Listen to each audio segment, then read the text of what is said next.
Bonjour, bienvenue sur Flip, c'est Serge et aujourd'hui je reçois Patrick Robinson-Claff, fondateur de Citigo.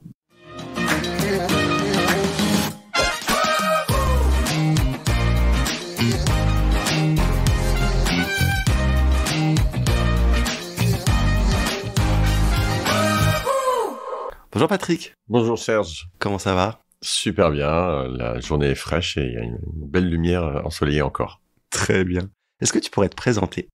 Alors, je m'appelle Patrick Claff, je suis fondateur de Citigo, c'est ma 3e startup. Avant ça, j'ai fait une startup dans l'innovation de la mobilité connectée sur Internet. Et de manière générale, j'ai une formation d'ingénieur et financière. Et j'ai toujours voulu innover, faire des choses un peu aventureuses pour changer les habitudes des gens et apporter des nouveaux services. Très bien. À quel moment tu as flippé? Ben, sans doute c'était très positif, c'est quand j'ai trouvé le nom Citigo. Je me souviens, j'étais en scooter dans le centre de Paris. Et là, je me suis dit, en train de rouler entre les voitures, mais super, on peut enfin avancer, donc go. Et j'étais dans la City, dans Paris. J'ai dit, Citigo, tiens, ça serait le bon nom pour Citigo. Donc j'étais vraiment très content de cette découverte qui est arrivée comme ça dans ma tête. Très bien.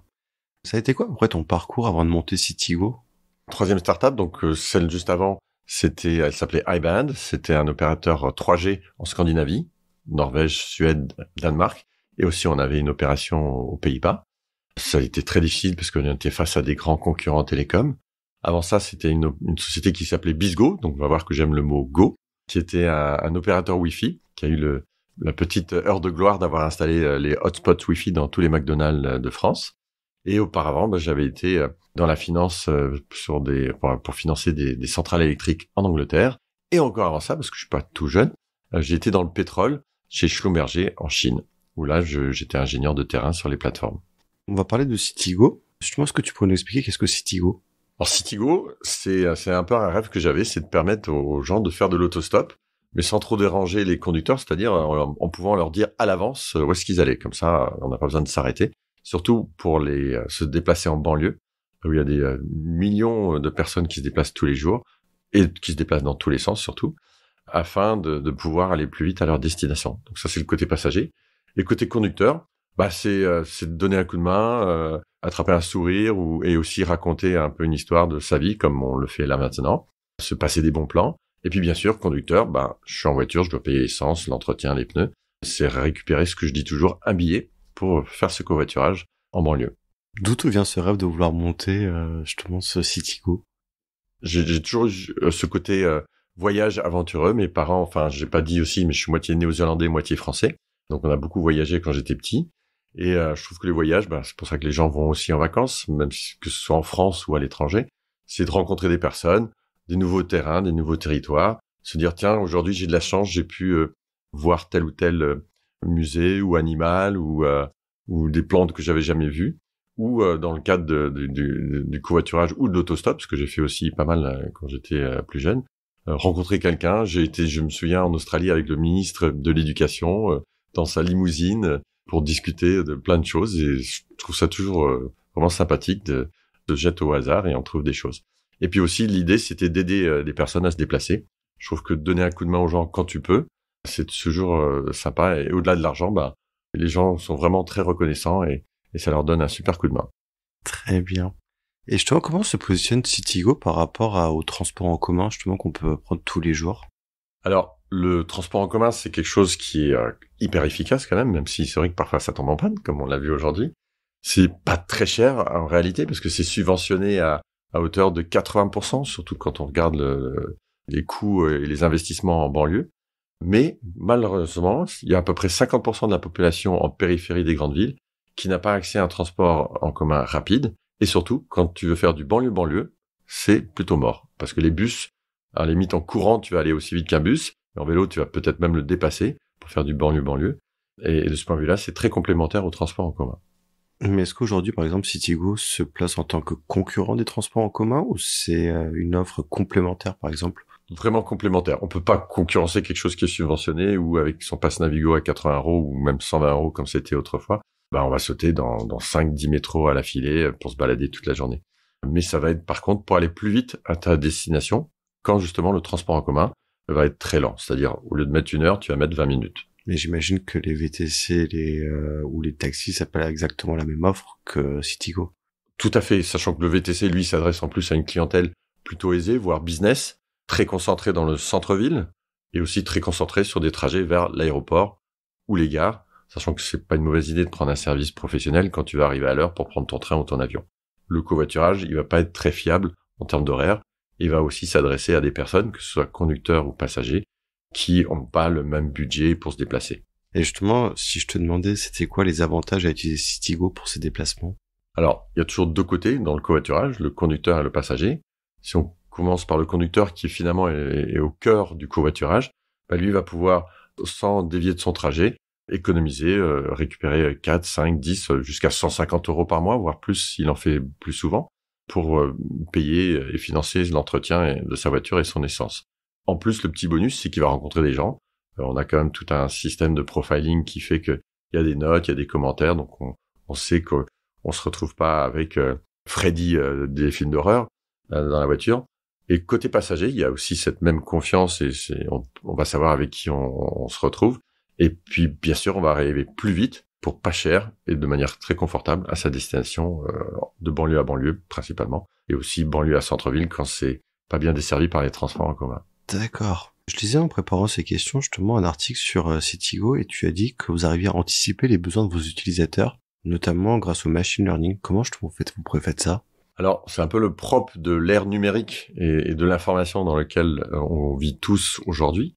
On va, si le conducteur l'accepte, pouvoir enregistrer son profil de déplacement. Alors, c'est pas très précis, mais il suffit d'être précis à 2-3 kilomètres. Et avec cela, on va connaître ses habitudes de déplacement. Donc, où est-ce qu'il va de manière régulière? Alors, si c'est pas régulier, on va pas l'enregistrer, mais où est-ce qu'il va de manière régulière, à quelle heure, quel jour? Ce qui va permettre de lui proposer des covoiturages qui collent à ses habitudes, sans qu'il ait forcément besoin de renseigner son trajet. Parce qu'une personne qui habite en zone urbaine va avoir à peu près 25 destinations. S'il en a une de plus, il va en perdre une, donc il va toujours à peu près être à 25 maximum. Et ce sont ces habitudes régulières qu'on va pouvoir capter via l'application pour bien le matcher avec des passagers qui vont aller justement à la même destination ou en tout cas sur la même route. Est-ce que par exemple la RGPD ou tout ce qui est par rapport à la vie privée, ça casse un peu ce système d'anticipation ou pas? Ou pas du tout? Alors pas du tout, parce que déjà la RGPD c'est pour viser les applications comme Google Maps par exemple, comme Facebook, que beaucoup de gens connaissent, Instagram, etc., qui vont revendre ces données à des annonceurs. Nous, on ne revend absolument pas cette information. Et concernant la vie privée, pareil, on c'est vraiment par silo, je veux dire, chacun a ses informations. On va pas donner à un autre passager où est-ce que ce conducteur va d'habitude. On va juste dire, tiens, lui, il peut t'emmener là où toi tu veux aller. T'as pas besoin de savoir où lui il va. À la limite, vous pouvez le dire dans la voiture. Mais l'information va vraiment être bloquée, contenue pour l'utilisateur lui-même. D'accord. C'est vraiment dans le cadre d'améliorer le service pour la personne et de faciliter la vie en fait. Exactement. Pour que ce soit les meilleurs matchs possibles, avec la plus haute probabilité que ce gars-là, il doit dévier son chemin ou le passager il doit faire 300 mètres à pied et ça colle. Tiens, un coup de bol, tu vois, il y a quelqu'un qui allait à la Bastille là, il aurait pu me déposer et l'application aurait su que souvent il vient à la Bastille le mercredi soir pour aller danser dans un des bars à côté. On va parler d'une chose qu'on espère que ça sera bientôt terminé, c'est l'impact de la crise du Covid. Est-ce que vous avez été impacté par cette crise? La mobilité a été fortement impactée. Vous l'aurez senti quand vous aviez pas le droit d'aller à plus d'1 kilomètre de chez vous. Donc Citigo a été fortement impacté, jusqu'à avoir quasiment plus aucune activité pendant le premier grand confinement. On en parlera encore dans 100 ans sans doute. Et par contre, la bonne nouvelle, c'est que toutes les habitudes de mobilité sont revenues très vite. Je dis toujours que la mobilité, c'est la vie. Et Citigo permet cette vie pour que ce soit une mobilité plus facile, encore une fois, quand les transports en commun répondent pas rapidement, facilitent pas facilement le trajet. Et aujourd'hui, on est à peu près à 85% des déplacements qu'on avait avant toutes ces histoires de Covid. Et je pense que plus ça va là avec les taux de cas positifs Covid qui sont vraiment en chute, on va retourner à 100% avant la fin de l'année, voire retrouver la croissance qu'on avait l'habitude de voir les années précédentes. C'est bien, tu viens de répondre à la question. J'allais te poser la question, est-ce que tu penses que justement ça va même augmenter le taux de mobilité parce que les gens vont pas vouloir peut-être prendre le métro ou les transports de peur d'eux? Alors tout à fait, on a vraiment constaté ça, encore une fois, après chaque fin de confinement ou chaque fin de couvre-feu ou restriction sur la mobilité, de se déplacer en voiture, en covoiturage, même si c'est pas subventionné ou ça peut être plus cher que le transport en commun, on va être quand même avec peut-être 1, 2, 3 personnes maximum. On peut ouvrir les fenêtres et dans la voiture, dans la journée, il y aura peut-être eu 10 personnes si jamais il y a eu beaucoup de covoiturage dans le véhicule par rapport à 100 000 personnes dans un wagon de métro et à chaque fois jusqu'à 50 voire 100 personnes dans le métro et on n'est pas en train de se serrer les coudes pour rentrer dans la rame de métro. Le bus, c'est un peu mieux parce qu'on peut quand même ouvrir les fenêtres. Et il y a ce côté anxiogène qui est beaucoup moins important dans un véhicule. Tu penses que la crise du Covid a modifié ou va modifier justement les habitudes des personnes en termes de transport, de façon de se déplacer? Entièrement. Je dis toujours que chaque choc change l'humanité ou l'environnement ou les animaux ou même les plantes. Donc pour les habitants des grandes villes, je pense que déjà une première impact, ça va être sur faire des choses à distance, le télétravail, on le voit énormément. Deuxième chose, c'est se dire, tiens, est-ce qu'il n'y a pas une autre façon d'aller à cette destination? Donc on a vu, mais c'est très très centre-ville, on a vu l'émergence du vélo, des trottinettes, qui je pense restent quand même assez dangereuses, même s'il y a plein de voies et on a fait plein de choses pour ça, donc tant mieux. Maintenant on peut rouler qu'à 5 km/h, donc ça devrait être un peu moins dangereux. Enfin, je crois que c'est plus que 5, mais bon, j'ai l'impression que c'est 5 km/h. Donc ça, c'est les habitudes de centre-ville. Et pour la banlieue, après, c'est une question de faire connaître. Je pense qu'il y a le côté écologique, préservation de la planète. C'est vrai que le covoiturage, on va diviser par 2, voire 3 ou 4, son empreinte carbone, l'utilisation de l'énergie pour déplacer, au lieu d'être un conducteur, le conducteur, il peut être à 2 ou 3. Donc, toutes ces valeurs sont en train de vraiment émerger de manière beaucoup plus forte. En tout cas, elles sont amplifiées par la crise sanitaire qui se dit, tiens, il y a une crise, alors il y a la planète, il y a la pollution, il y a les ressources, maintenant il y a la santé, donc ça fait beaucoup de crises et ça commence à faire réfléchir beaucoup de gens pour se dire, qu'est-ce que moi je peux faire pour changer et aider à contribuer à cette planète sur laquelle on vit. Tout à fait. Est-ce que, par exemple, le télétravail, ça peut être aussi un facteur qui fait que peut-être que la croissance, ça va changer la mobilité de demain? Complètement. Je pense que ça impacte beaucoup plus les transports en commun. Le fait aussi qu'on va aller moins souvent au travail ou peut-être avec des horaires plus flexibles, en tout cas pour les métiers qui le permettent. Là, le covoiturage qui est pas forcément super fiable pour arriver pile poil à 9 heures tous les jours, 20 jours par mois. On peut se dire, tiens, aujourd'hui, je vais y aller en covoit, puis j'arrive quand j'arrive. Et surtout, si je fais ça qu'une fois par semaine ou 2 fois par semaine, je peux me dire, encore une fois, j'y vais même en vélo, voilà, je me fais plaisir aujourd'hui, il fait beau, et je peux alterner dans les modes de transport que j'utilise pour aller au travail. Est-ce qu'il existe des inégalités justement en termes de mobilité? Par exemple, si on compare des grandes métropoles avec sa périphérie, ou dans les banlieues des grandes villes? Alors, clairement, le centre-ville, il est très gâté, mais bon, il est là depuis plus longtemps. Le maillage, métro, bus, même aller à pied, je peux aller voir... je sais pas, 50 magasins, 50 restaurants, j'ai vraiment tout à mes pieds, justement. Par contre, quand on se retrouve en périphérie d'une grande métropole, là, le maillage, il va chuter énormément. Donc, le chiffre que j'indiquais tout à l'heure, il y a une étude de UTDP qui le relate, c'est qu'en centre-ville, c'est 100% des habitants sont à moins de 10 minutes d'un transport en commun rapide. En périphérie, on est à 50%. Donc déjà, il y a une énorme différence sur cette mobilité collective.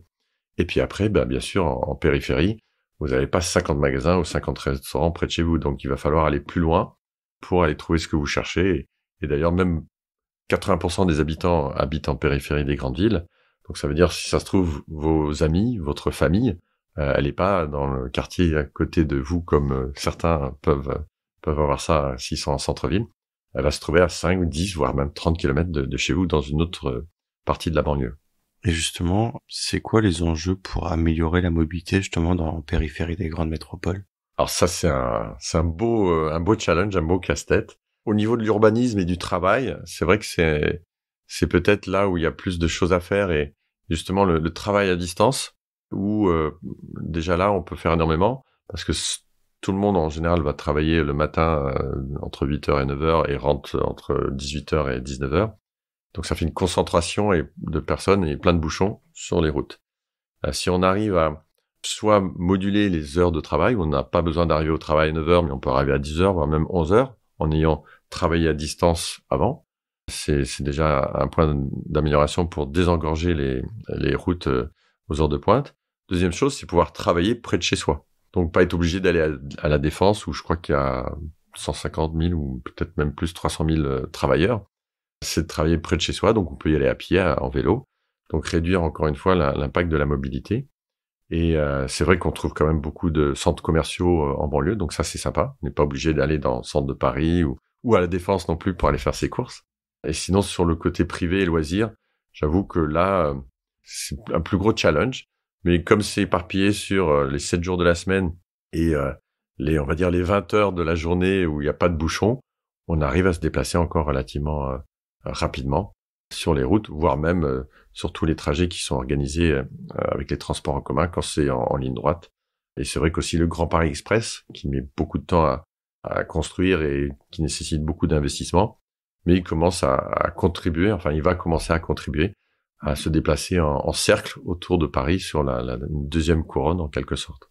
Tu penses que ça peut accélérer la croissance de Citigo, par exemple, le Grand Paris, ou au contraire, ça peut mettre en péril, je sais pas? Alors tout à fait, ça va contribuer à accélérer parce que ça peut paraître surprenant, mais là où il y a beaucoup de transports en commun, il y aura beaucoup de covoiturage urbain.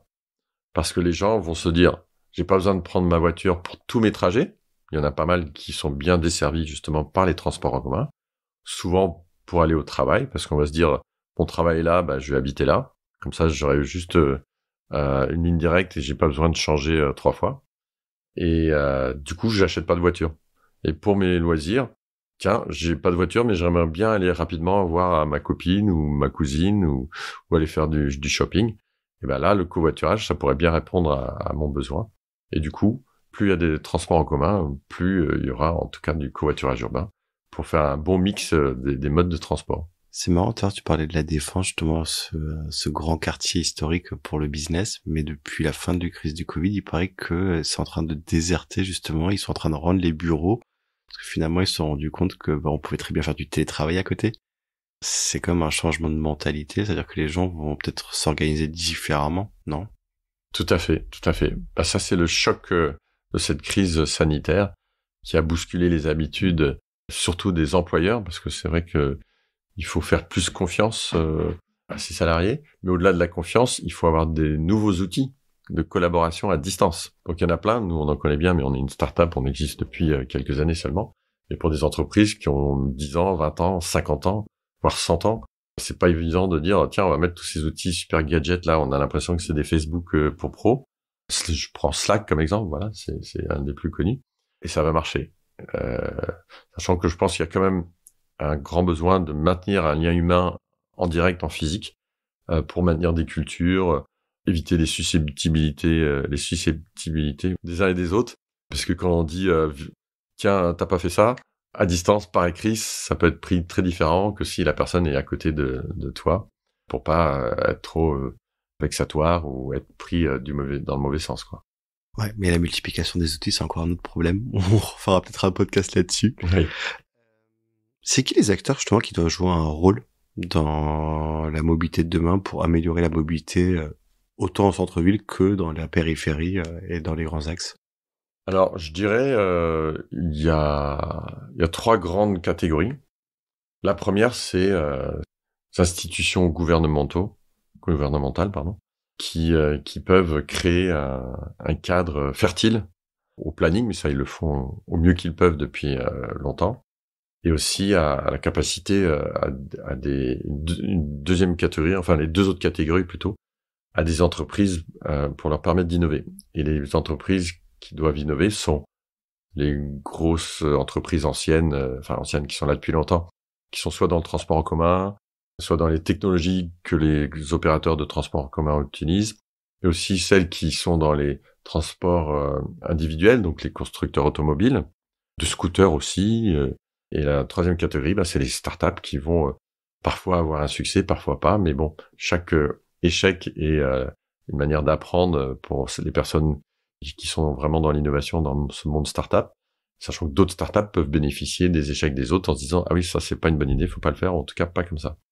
Et c'est vraiment créer un écosystème qui poussent de manière fertile à ce qu'il y ait de l'innovation, essayer des choses et surtout changer les habitudes qu'on avait hier. Quel type de start-up juste? Quand tu dis les startups peuvent aider, c'est quel type de start-up que tu vois? Celles qui s'engagent dans de l'innovation sur la mobilité ou la sédentarité. Parce que j'avais vu on avait même parlé de ça à l'organisme qui subventionne les transports en commun en Île-de-France.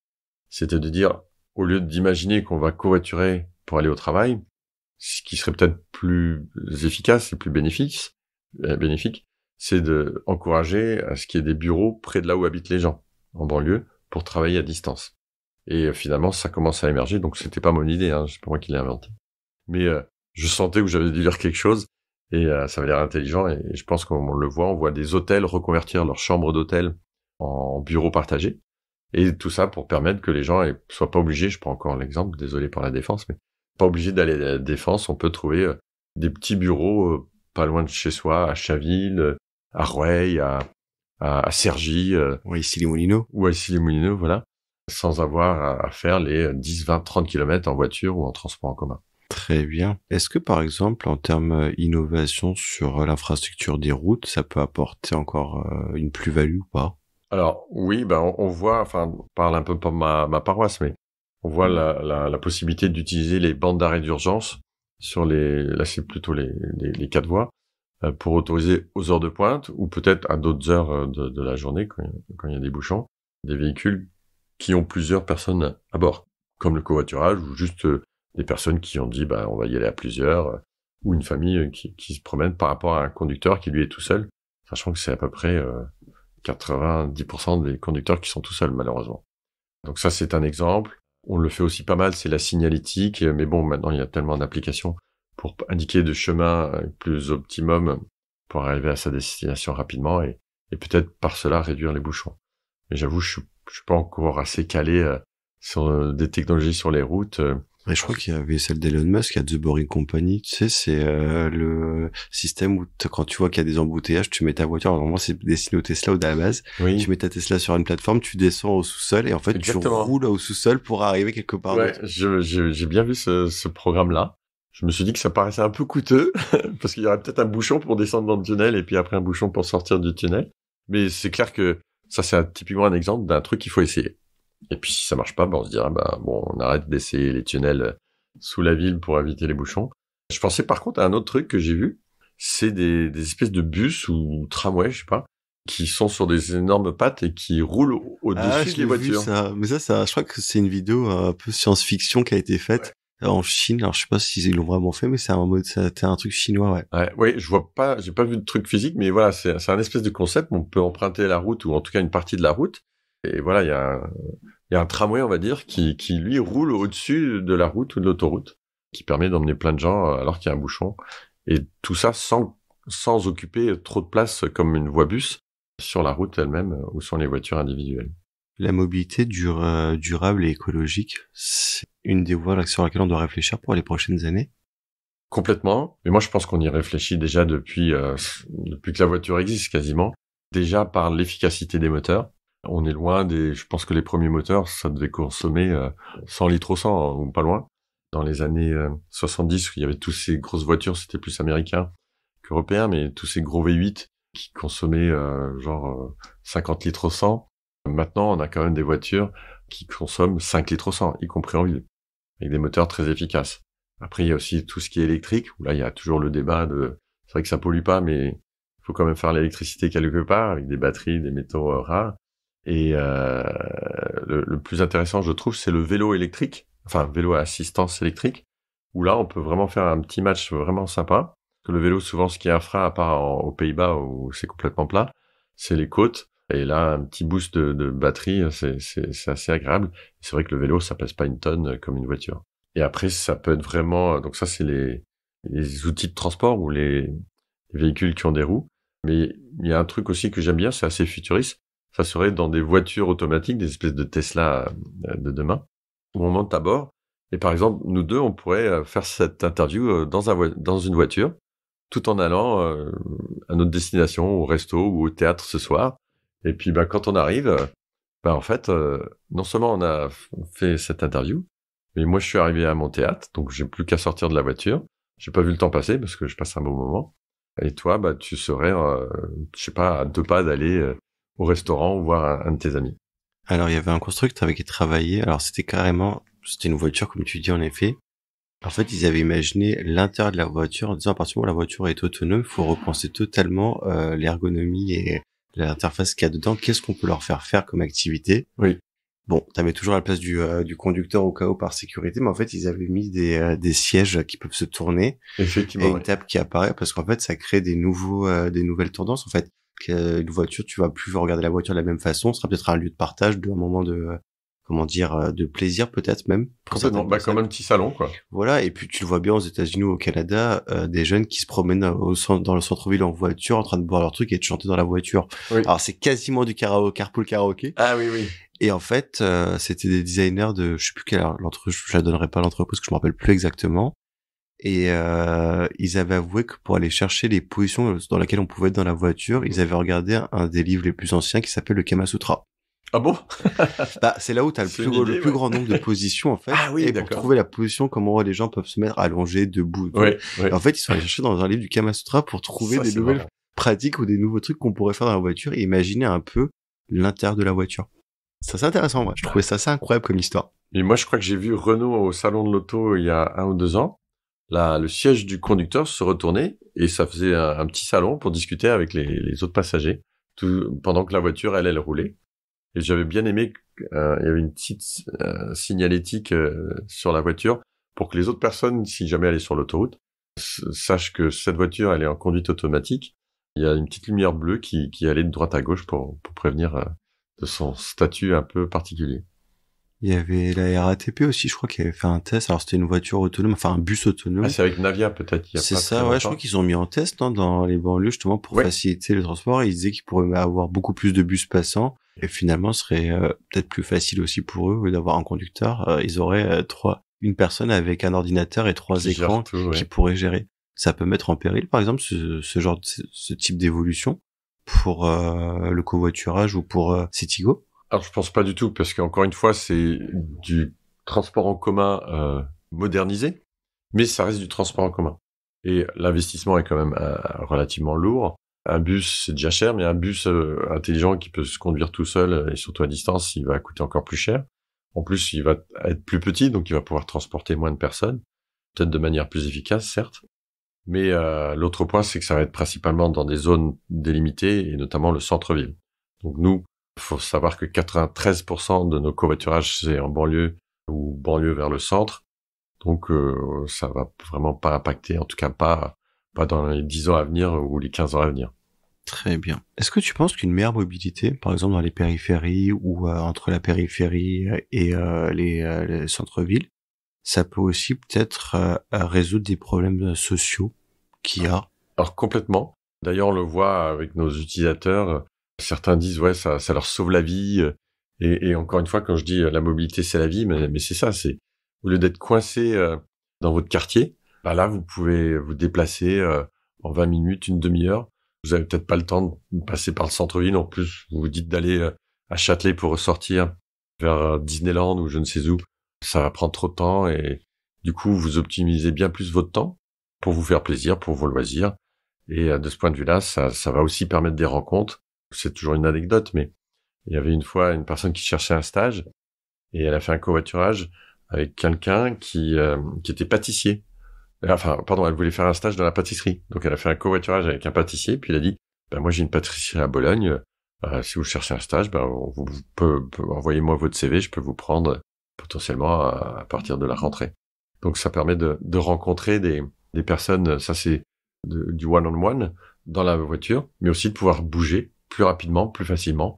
Ben, on peut faire plus de choses, quoi. Très bien. Selon toi, l'avenir de la mobilité, ça va être comment dans 10, 15, 20 ans? Je pense que ça va être magique parce qu'on a quand même la chance d'être dans une ère où il y a beaucoup plus de créativité avec beaucoup moins de moyens nécessaires puisque la technologie, les données, l'informatique, c'est plus accessible et encore une fois, je me répète, mais c'est moins cher que ça l'était il y a 20 ans, il y a 30 ans. Et du coup, la créativité va pouvoir sortir encore plus souvent. Donc Citigo, c'est un exemple, mais je pense que si quelqu'un s'intéresse à ce domaine ou d'autres domaines d'ailleurs, il va pouvoir dire, tiens, moi j'ai une idée, je le ferai plutôt comme ça, et apporter une solution pour faciliter le déplacement. Je prends un exemple.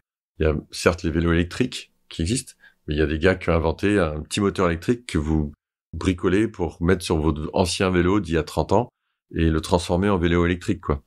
Avec un câble relié sur votre guidon et tout d'un coup, votre vieux vélo qui a peut-être celui de votre grand-père, il devient un vélo électrique et tout ça pour une somme très très modeste. C'est un peu la même histoire qu'avec les vieilles télés qui étaient pas connectées, enfin les vieilles télés, on va dire, et ils ont sorti des boîtiers justement pour que ta télé devienne connectée. C'est la même chose, quoi. Tout à fait, oui. Et tu penses que ça sera la mobilité sera beaucoup plus écologique dans l'avenir? Oui, complètement. Bah c'est un peu une obligation et surtout c'est possible grâce à l'intelligence des personnes qui travaillent sur ces sujets et encore une fois l'imagination et l'accessibilité à plein de technologies qu'on peut mixer dans tous les sens, quoi. Après c'est un peu comme la cuisine. Il y a des plats qui vont avoir meilleur goût que d'autres, qui vont mieux réussir que d'autres. Patrick, est-ce qu'il y a une entreprise ou un fondateur, un CEO que tu souhaiterais écouter dans mon podcast, ou que tu souhaiterais que j'invite dans mon podcast? J'ai envie de te donner 2 réponses. Très bien. Une sur l'entreprise, et donc sûrement son CTO. C'est une entreprise qui génère de l'électricité, qui s'appelle Hill Energy. Elle a fabriqué une technologie. Et la façon dont ça marche, ils ont des espèces de générateurs d'électricité qui mettent sous l'eau et avec le courant, donc les marais notamment, il y en a beaucoup dans la Manche, en Bretagne, mais un peu dans toutes les mers. Avec le courant, il y a une espèce de tapis solide qui fait des vagues, qui ondulent, et en ondulant, enfin qui ondule parce que le courant lui passe dessus dans un sens, puis après dans l'autre sens. Et en ondulant, ça génère de l'électricité dans un espèce de générateur et les câbles auxquels est branché ce générateur. Donc ça, je trouve ça plutôt sympa. En plus, c'est discret, c'est sous l'eau, personne ne le voit. Ça fait pas mal aux poissons parce que les poissons, ils peuvent nager au-dessus ou en dessous, quoi. Ils vont pas être coupés comme avec des hélices ou des espèces d'éoliennes sous-marines. Je trouve ça plutôt cool, sachant que l'énergie de la mer, elle est quand même super puissante, super forte. Et la marée, il y en a 4 fois par jour, ça va dans un sens ou dans l'autre. Dans d'autres régions, c'est 2 fois par jour, mais ça, c'est plutôt bien. Et une autre personne que je trouve très intéressante, que j'ai rencontrée, alors j'oublie son nom, mais c'est le PDG de Voodoo. Alors Voodoo, c'est une société qui fabrique des applications mobiles pour les jeux. Et je trouve que le personnage est très intéressant parce qu'il a un énorme succès, mais il reste très humble, très accessible. Je l'avais rencontré il y a 2 ans, je me souviens. On a discuté comme ça, comme on discute maintenant, autour du canapé, donc ça aurait encore pu être une voiture mobile calée quelque part. Et il m'a donné il m'a fait une petite analyse, des remarques très, très utiles sur Citigo, mais qui s'appliquent, je pense, à tout un tas d'entreprises qui essaient de créer de l'innovation et du changement, pour donner aussi un regard en dehors de la boîte, comme on dit en anglais. Donc voilà, le PDG de Voodoo, j'aurai son nom à te communiquer par la suite sans problème. On le mettra en commentaire du podcast, c'est pas très grave. Avant de se quitter, Patrick, la fameuse question, ton prochain grand flip, c'est pour quand? C'est pour le début de l'année prochaine. C'est même un double flip. On va lancer une nouvelle version de l'application. Et du coup, c'est toujours un gros changement d'habitude, peut-être dans l'ergonomie de l'application. Mais le double flip vient qu'on va se lancer à l'étranger. Très bien. Merci beaucoup, Patrick, d'être venu au micro de Flip. Un plaisir, Serge. Et puis, j'ai adoré cet échange. Moi aussi. Merci à vous d'avoir écouté. On se retrouve très rapidement pour un nouvel épisode. Au revoir. Si vous avez aimé, n'hésitez pas à liker, partager et commenter. Et vous, le grand flip, c'est pour quand ?